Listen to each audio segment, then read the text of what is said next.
Okay. On Monday night, Congressman Bocheri surprised his opponent, Jim Renacci, at the town hall meeting at the North Canton Civic Center. And one of the things that Renacci did that surprised a lot of people was he called for a reversal of the enforcement of civil rights from the national level to the local level. Is that, it hit national news, is it going to have some effect on that race, do you think? I think it does. The questioner was well stated when he asked Jim Renacci whether or not he believed that civil rights was in fact a federal issue, and that whether or not the Republican Party or Jim Renacci's campaign believed and was committed to civil rights. I give Jim Renacci credit, though.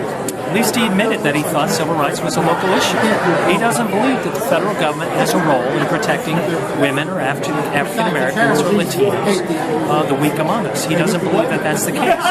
True libertarians like Jim Renacci believe that a local government is better suited to protect civil rights. I thought we fought those battles in the 1950s and 1960s. It was Dwight Eisenhower, a good Republican, who sent the 101st Air Wing, or 101st Airborne, into Little Rock, Arkansas, to protect the Little Rock Nine while Little Rock schools were being desegregated. It was President Kennedy and President Johnson who then did the same in protecting the franchise and passing the Voting Rights Act and the Civil Rights Act in 1964-1965. And here we are.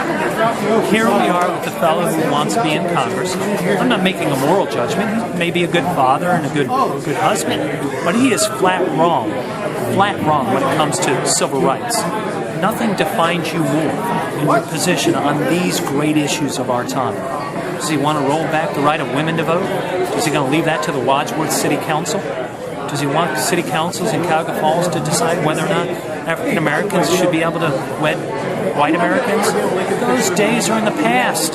We don't need a Jim Crow candidate like Jim Renacci. Turning to the state races, Bosley and Schnitzler, what's going to happen in that race? Great candidate, local candidate, county commissioner. Nobody knows the district better than Bosley. And the fact of the matter is, no one's working harder in the state of Wyoming, knocking on doors. I'm looking forward to that district going Democrat. As you remember, Martin, Johnny Meyer was the last Democrat to hold that seat. Exactly. Mike Stevens did. Are the Democrats going to be able to hold the Ohio House? Yes. Okay. And back to Renacci. Got another question? Yeah, Renacci and Bocheri. Do you have any numbers on that race? Are you confident that Bocheri's going to win it? Absolutely. And why? Because he's a better candidate. He's right on the issues. Those issues reflect Stark County. They reflect the congressional district. If you go to Medina, if you go to Wayne County, if you go to Stark County, people want civil rights decided at the federal level. They want to make sure that the federal government's standing up for the weakest among us. They don't want the Wadsworth City Council making those decisions.